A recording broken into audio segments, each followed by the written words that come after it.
Everyone, आज हम देख रहे हैं करंट इलेक्ट्रिसिटी चैप्टर के ग्राफ। काफी बड़ा ये चैप्टर है तो ग्राफ भी बहुत सारे होंगे, तो अपने सीट की पेटी बांध देना आप।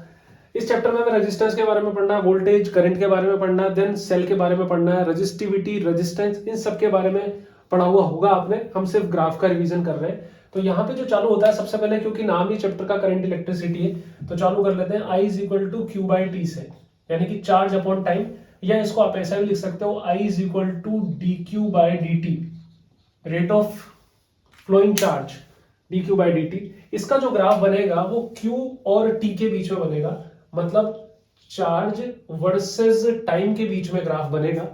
मतलब slope of Q T graph gives current. तो जैसे कि मान लो ये ग्राफ है, ये करंट को बता रहा है, slope of Q T graph, तो ये थीटा जो है करंट को बताएगा। ये थीटा जितना ज्यादा, मतलब स्लोप जितना ज्यादा, करंट उतनी ही ज्यादा। जैसे कि मैं बताऊं यहां पर कि यहां पे दो ग्राफ दे रखे हैं आपको, ये है क्यू टी और एक ग्राफ दे रखा है आपको टी क्यू। यहां पर है I1 और यहां पर है I2, देन अगेन यहां पर है I1 और यहां है I2। इन दोनों में डिफरेंस है। देखो, slope of Q T graph gives current, तो यहां पे स्लोप देखना है, डायरेक्ट आप देखोगे ये है थीटा 1 और ये है थीटा 2। तो थीटा 1 ज्यादा है थीटा 2 से, स्लोप ज्यादा है, मतलब I1 ज्यादा है I2 से।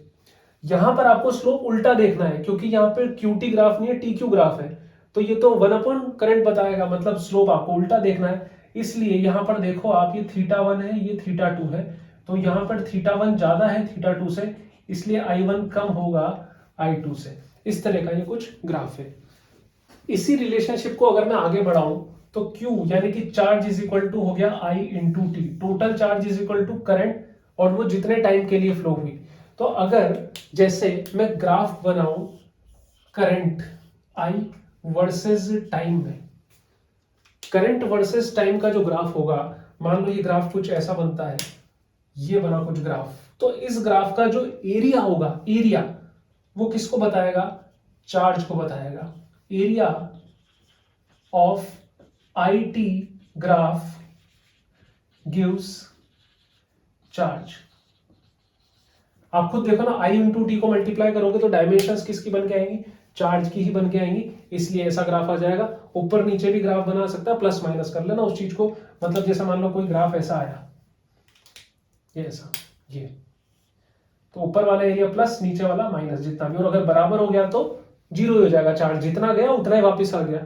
वैसा सोच समझ के आप कर लेना, सारी वैल्यूज इनकी गिवन होगी, जैसा एरिया बन रहा हो, ट्राइंगल बन रहा हो, कुछ भी बन रहा हो, वैसा बना के आप कर लेना। आगे बढ़ते हैं। अब हम बढ़ते हैं सबसे important part, one of the important part इस चैप्टर का, ओम्स लॉ। तो क्या है ओम्स लॉ? ओम्स लॉ क्या बोलता है कि जब भी किसी कंडक्टर पर, कंडक्टर के अक्रॉस आप वोल्टेज भी लगाओगे तो उस कंडक्टर से फ्लो होने वाली करंट जो है I प्रोपोर्शनल टू V के होगी, या आप ऐसा बोल सकते हो V प्रोपोर्शनल टू I होगा। और यहीं से बन के आता है V equals to R I. यहां पे R क्या है? एक कांस्टेंट है, इस प्रोपोर्शनल को हटाया, कांस्टेंट लगाया, मतलब R equals to V by I, R equals to V upon I, यहां पर हुआ। ठीक है, तो अब जैसे हमने Q बाय T में ग्राफ बनाया था, वैसा V और I में ग्राफ बनाएंगे। तो यहां पर भी मैं ग्राफ बनाता हूं V और I में। Slope of V I graph, ये V और ये I, slope of V I graph gives resistance. Slope of V I graph gives resistance, मतलब स्लोप जितना ज्यादा, रेजिस्टेंस उतना ज्यादा। दो ग्राफ में आपको बना के बताता हूं। यहां पर ये हुआ V, ये हुआ I, ये है R1 और ये है R2। आपसे पूछा जाए R1 और R2 में क्या रिलेशन होगा, कौन सा ज्यादा होगा, तो ये थीटा 1 वर्सेस थीटा 2 निकालो, और सिंस थीटा 1 ग्रेटर देन है थीटा 2, मतलब slope of R1 greater than है स्लोप ऑफ R2, इसलिए R1 ग्रेटर देन होगा R2। और यहाँ पे बहुत अलग अलग तरह के क्वेश्चन पूछे जाते हैं। जैसे मान लो अगेन यहाँ पे आपको दिया V वर्सेस I, देखो V वर्सेस I, यहाँ पे दे दिया कोई सेम रेजिस्टेंस है, लेकिन वो अलग अलग टेम्परेचर पे ऑपरेट हो रहा है। आपको पता है कि जब किसी कंडक्टर का टेम्परेचर बढ़ाया जाता है तो रेजिस्टेंस बढ़ जाता है। तो आपको बताना है कि कौन सा टेम्परेचर ज्यादा है, कौन सा टेम्परेचर कम है। तो आपने देखा ये तो वी आई ग्राफ है और ये रेजिस्टेंस को बताता है। तो ये वाला स्लोप ज्यादा है T1 वाला, मतलब यहाँ का रेजिस्टेंस ज्यादा है। तो क्योंकि θ1 ग्रेटर देन है θ2, इसलिए T1 ग्रेटर देन होगा T2, क्योंकि ये रेजिस्टेंस इससे ज्यादा होगा। इसके अलावा क्या क्वेश्चन यहाँ से पूछा जाता है, एक बार मैं देख लूं ये कवर हुआ क्या। ओके, इसके अलावा क्या क्वेश्चन पूछा जाएगा, यहाँ पे अगेन V और I ग्राफ है। आपसे बोल दिया जाता है कि ये कॉम्बिनेशन 1 है और ये कॉम्बिनेशन 2 है, बताओ कौन सा कॉम्बिनेशन सीरीज है और कौन सा कॉम्बिनेशन पैरेलल है। तो सीरीज कॉम्बिनेशन में रेजिस्टेंस की वैल्यू ज्यादा आती है और पैरेलल में कम आती है। तो C1 ज्यादा रेजिस्टेंस को शो कर रहा है, इसलिए C1 फॉर सीरीज और C2 फॉर पैरेलल होगा। आई होप आपको समझ में आया होगा सारा का सारा स्लोप से ही है। इसको अगर मैं उल्टा बना दूं, अगर मैं इसको ऐसा कर दूं ना I वर्सेस V, तो ये उल्टा हो जाएगा। यहाँ पर ये अगर R1 है, ये R2 है, तो यहाँ R1 लेस देन क्या हो जाएगा, R2 हो जाएगा। स्लोप उल्टा हो गया है, इसीलिए थोड़ा घिचपिच करके बनाना पड़ रहा है, पर समझ में आ रहा होगा, इतना तो समझते हो 12th क्लास के स्टूडेंट हो। इसको मैं मिटाता हूँ और आगे बढ़ते, एक बार देख लो इसको। यहां पर एक फॉर्मूला काम करता है रेजिस्टेंस के लिए, R equals to rho L by A, जहां पर L जो है लेंथ ऑफ कंडक्टर या रेजिस्टेंस आप इसको बोल सकते हो, ये लेंथ है, ये इसका क्रॉस सेक्शन एरिया है, और यहां आपने इसको अटैच कर दिया प्लस माइनस वोल्ट की बैटरी से, जिसकी वजह से I करंट इसमें फ्लो हो रही है, और इसकी रेजिस्टिविटी रो है। जिस मटेरियल से ये बना है उस पर डिपेंड करेगी, मतलब रेजिस्टेंस तीन चीजों पर डिपेंड करता है, रेजिस्टिविटी, लेंथ और cross section area.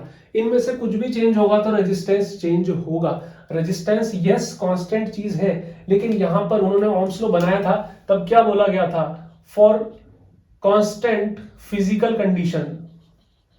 Physical condition मतलब टेम्परेचर, प्रेशर आप क्या रखो, कांस्टेंट रखो, तब ये चीज वैलिड होगी। टेम्परेचर को आपने कंट्रोल नहीं किया तो ये जो फॉर्मूला है ना, ये आर कांस्टेंट वैल्यू नहीं देगा। फॉर्मूला तो वैलिड करेगा, लेकिन ये आर कांस्टेंट वैल्यू नहीं देगा, ये वैलिड नहीं करेगा। ये दोनों चीजें, ये है ओम्स लॉ, ये नहीं है, ये है ओम्स लॉ, ध्यान रखना। प्रोपोर्शनलिटी जो है वो ओम्स लॉ है, ये उसका एक एक्सप्रेशन है। बस ज्यादा कंफ्यूज नहीं होने का, समझ लेते हैं इसको कि आर जो है डेंसिटी मतलब रो, सॉरी रेजिस्टिविटी, रो, लेंथ और एरिया पर डिपेंड करता है। जैसे मान लो आपसे पूछ लिया जाए कि रेजिस्टेंस ऑफ अ कंडक्टर या रेजिस्टेंस प्रोपोर्शनल टू लेंथ होता है या नहीं होता है, या उसका ग्राफ कैसा होता है, तो वो यहां से पता लगाओ। रेजिस्टेंस जो है लेंथ के प्रोपोर्शनल होता है, मतलब आर प्रोपोर्शनल टू एल है, तो आर वर्सेस एल का ग्राफ कैसा बनेगा, ऐसा बनेगा। किसी भी कंडक्टर की लेंथ अगर बढ़ती जाएगी तो रेजिस्टेंस भी उसका बढ़ता जाएगा, जैसे जैसे लेंथ बढ़ेगी वैसे वैसे रेजिस्टेंस उसका बढ़ता जाएगा। उसके अलावा R inversely proportional to cross section area है, तो मतलब क्रॉस सेक्शन एरिया बढ़ता जाएगा वैसे वैसे जो वायर है वो कम रेजिस्टेंस वाला होता जाएगा। एसी का कनेक्शन अगर घर में लेते हैं तो मोटा वायर लगाया जाता है ताकि उसमें से ज्यादा करंट फ्लो होकर आ सके, क्रॉस सेक्शन एरिया पे डिपेंड करता है। कई बार क्रॉस सेक्शन एरिया का ना पूछ के रेडियस का पूछ लेते हैं, तो क्रॉस सेक्शन एरिया क्या होता है, पाई आर स्क्वायर होता है ना, तो रेडियस भी पता लगा सकते हो आप, 1/r स्क्वायर के प्रोपोर्शनल हो गया। एक ही जगह पाई आर स्क्वायर रख दिया, पाई कांस्टेंट था, तो यहाँ पर रेडियस आर वर्सेस आर का जो ग्राफ है वो भी कैसा होगा, ऐसा, लेकिन आपको वहां पर रिलेशन बना के आना पड़ेगा। ये रेडियस नहीं है, रेजिस्टेंस है। ये कुछ कुछ आपको समझ में आ रहा होगा, इसको आपने देखा ही होगा। ठीक है, मिटा के आगे बढ़ते हैं। हमने देखा कि जो रेजिस्टेंस है ना आर, ये रेजिस्टिविटी पे डिपेंड करता है, और ये जो रेजिस्टिविटी होती है ये डिपेंड करती है तो नेचर ऑफ मटेरियल पे, मतलब किसी के लिए बहुत ज्यादा होता है इटसेल्फ, किसी के लिए कम होता है। जैसे सिल्वर एक बहुत अच्छा कंडक्टर है क्योंकि उसके लिए रेजिस्टिविटी कम है, नाइक्रोम बहुत अच्छा एक रेजिस्टेंस बनेगा क्योंकि उसकी कंडक्टिविटी बहुत कम है, रेजिस्टिविटी बहुत ज्यादा है, और डिपेंड करता है टेम्परेचर पे। तो आपसे पूछा जा सकता है कि रेजिस्टेंस या रेजिस्टिविटी टेम्परेचर पे कैसे वेरी करती है, तो उसको उसके लिए आपको स्ट्रिक्टली एनसीईआरटी ही उठानी है। मेरी बुक थोड़ी सी पुरानी है तो हो सकता है उसमें पेज नंबर का ऊपर नीचे हो जाए। तो रेजिस्टिविटी जो है वो आपको दे रखा है पेज नंबर 104 पर दे रखा है फर्स्ट पार्ट में, और इसके जो ग्राफ है वो कुछ ऐसे बनेंगे। रेजिस्टिविटी वर्सेस टेम्परेचर के तीन तरह के मटेरियल होते हैं, तो तीन ग्राफ बनेंगे यहाँ पर रेजिस्टिविटी वर्सेस टेम्परेचर के, और इसकी जो वैल्यूज है स्ट्रिक्टली आप एनसीईआरटी से लेना, कोई बुक रेफर मत करना। ये जो है ये नॉर्मल जैसे कॉपर के लिए दे रखा है, किसी कंडक्टर के लिए ये दे रखा है आपको एक रेजिस्टेंस के लिए, जैसे कि नाइक्रोम आप ले सकते हो, और ये दे रखा है आपको सेमीकंडक्टर के लिए। तो सेमीकंडक्टर में जब आप टेम्परेचर बढ़ाओगे तो रेजिस्टिविटी कम होती है, ये ऐसा ग्राफ बनेगा, resistivity inversely proportional to temperature. Nichrome में क्या होता है कि ये इसकी रेजिस्टिविटी काफी अच्छी खासी होती है, प्लस टेम्परेचर पे उतना डिपेंड नहीं करती है। रेजिस्टिविटी यस इंक्रीज होगी टेम्परेचर बढ़ाने पर बहुत ज्यादा इंक्रीज नहीं होती, कुछ ऐसा सा इसका ग्राफ आता है। जबकि कॉपर यानी कि कंडक्टर में रेजिस्टिविटी तेजी से बढ़ती है अगर टेम्परेचर बढ़ाते हो, तो ये ऐसा ग्राफ चलता है। इसकी जो वैल्यूज होंगी ना वो आप एग्जैक्टली लेना, जैसे ये केल्विन में है टेम्परेचर सारा का सारा सब जगह, और यहां पर काफी अच्छा वेरिएशन है, 200 300 400 केल्विन जा रहा है, और ये 150 में इतना ऊपर पहुंच गया। तो अगर रेजिस्टिविटी चेंज होगी तो यस रेजिस्टेंस भी जो है चेंज होगा। ओके, उसके बाद जो ग्राफ आता है वो आता है लिमिटेशन ऑफ ओम्स लॉ से। लिमिटेशन ऑफ ओम्स लॉ का मतलब है, ओम्स लॉ समझना पहले, ओम्स लॉ मतलब V प्रोपोर्शनल टू I या I प्रोपोर्शनल टू V। अगर ऐसा नहीं है तो मतलब ओम्स लॉ फॉलो नहीं हो रहा। जैसे अगर मैं बात करूं एक डायोड के केस में, ये वोल्टेज है, ये करंट है, आप वोल्टेज बढ़ाया जा रहे हो, करंट की फ्लो नहीं हो रही, एकदम से करंट फ्लो हुई, बहुत ज्यादा फ्लो होगी, तो क्या ये वोल्टेज के प्रोपोर्शनल थी? करंट नहीं थी, ये फॉरवर्ड बायसिंग थी FB। ऐसे ही आप रिवर्स बायसिंग दे रहे हो, कोई करंट फ्लो नहीं हो रही, एकदम इतनी करंट फ्लो, डायोड खराब हो गया, रिवर्स बायसिंग। ये लिमिटेशन ऑफ ओम्स लॉ है। उसके अलावा जैसे मैंने बोला था कि टेम्परेचर को आपको मेंटेन रखना पड़ेगा, तभी ये V प्रोपोर्शनल टू I या I प्रोपोर्शनल टू V लगेगा। लेकिन होता क्या है, जैसे जैसे किसी कंडक्टर में भी बहुत ज्यादा अगर करंट फ्लो होने लगती है ना, बहुत ज्यादा करंट अगर फ्लो होने लगती है तो उस मेटल का रेजिस्टेंस बढ़ने लगता है, और उस केस में करंट उस तरीके से नहीं बढ़ पाती जैसा पहले बढ़ रही थी। पहले क्या हो रहा था, आपने वोल्टेज को ट्वाइस किया, करंट भी ट्वाइस हो गई, वोल्टेज को थ्राइस किया, करंट भी थ्राइस हो गई, तो 3/3 वापस आर आ गया, 4/4 वापस आर आ गया।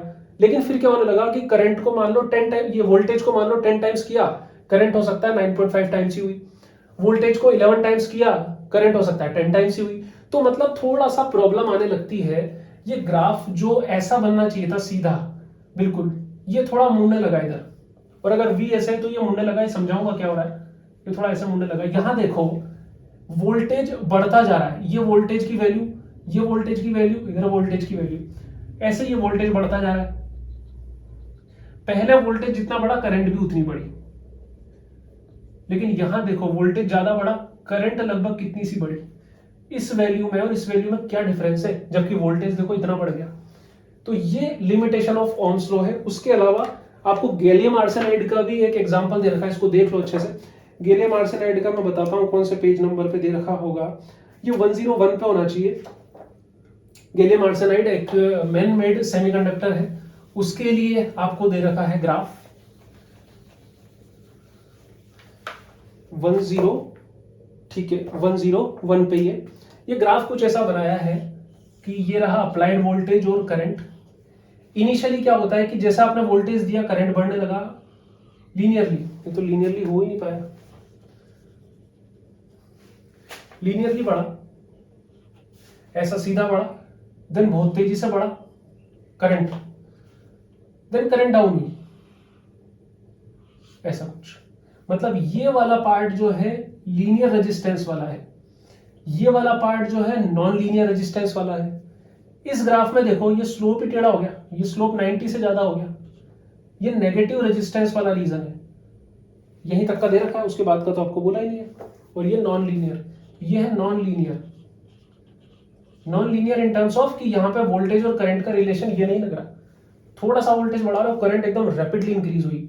ये लीनियर रीजन है, मतलब I प्रोपोर्शनल टू V वाला यहाँ पे एप्लीकेबल हुआ। तो ये भी लिमिटेशन ऑफ ओम्स लॉ है, क्योंकि इस पूरे ग्राफ को ओम्स लॉ से नहीं समझाया जा सका। ये जो फिनोमिना हुआ ना, इसको ओम्स लॉ से नहीं समझाया जा सका, यही लिमिटेशन ऑफ ओम्स लॉ है। एक और स्पेशल चीज मैं आपको बता दूं, V और I का ग्राफ हमने देखा था, V और I, और ये है VL। V और I का ग्राफ रेजिस्टेंस को बताता है, जबकि V और L का ग्राफ आपको पोटेंशियल ग्रेडियंट को बताता है। पोटेंशियोमीटर में पढ़ा होगा, बोर्ड में से तो हटा दिया हो, लेकिन ये जरूर आ सकता है, K = V/L, ये पोटेंशियल ग्रेडियंट को बताता है। और पोटेंशियल ग्रेडियंट की खासियत होती है कि ये जितना छोटा हो उतनी अच्छी बात है, वो पोटेंशियोमीटर उतना ही ज्यादा सेंसिटिव होगा।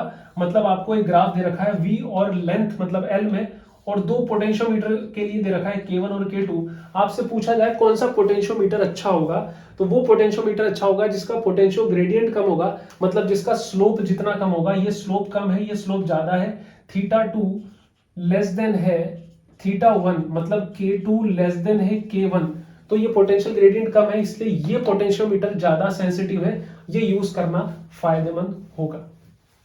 उसके बाद हम बात करते हैं इलेक्ट्रिकल सेल की। इलेक्ट्रिकल सेल में क्या होता है कि एक ये कोई रेजिस्टेंस है, एक्सटर्नल लोड है, उसको आपने क्या किया, एक सेल से लगाया।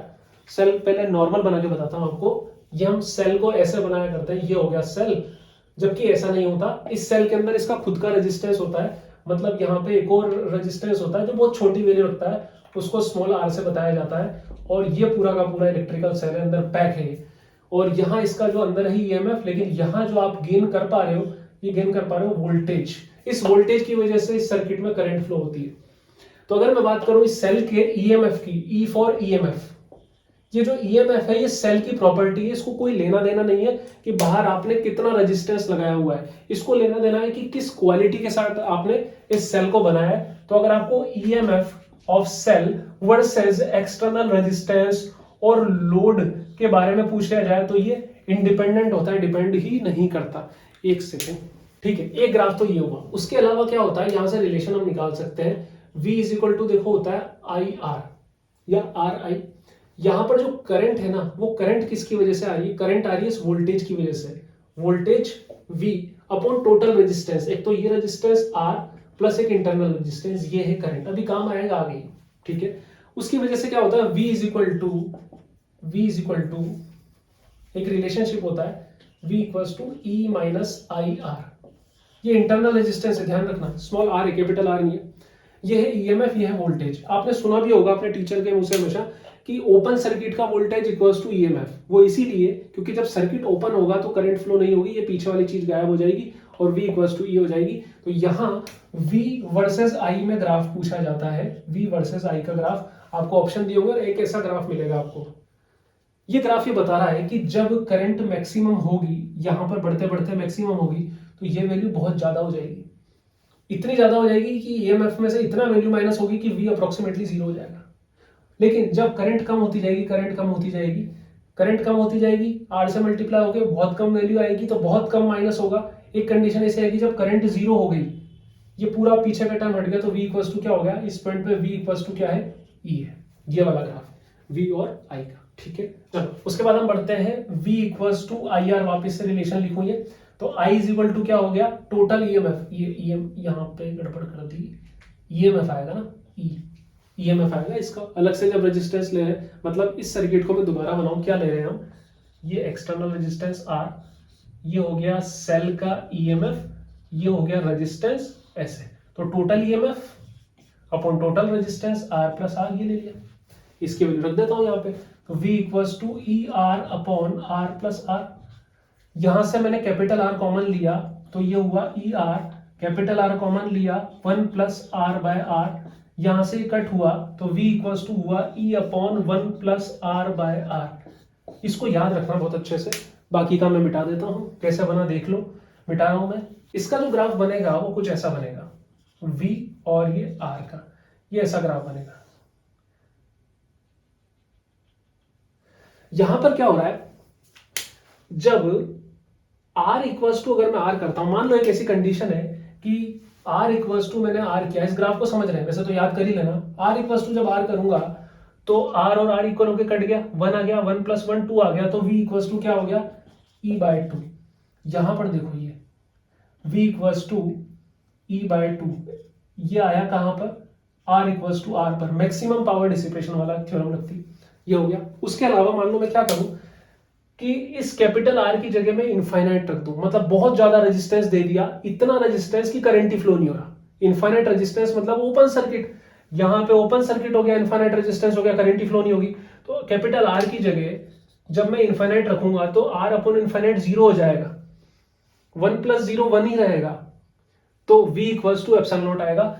इस कंडीशन में जब R इतना ज्यादा हो गया तो V इक्वल्स टू क्या हो गया, मतलब ओपन सर्किट का वोल्टेज इक्वल्स टू ईएमएफ। उसके बाद यहां पर क्या कंडीशन होगी, जब R बहुत कम होगा, R बहुत कम होगा तो V क्या हो जाएगा, 0 हो जाएगा, यही ग्राफ था।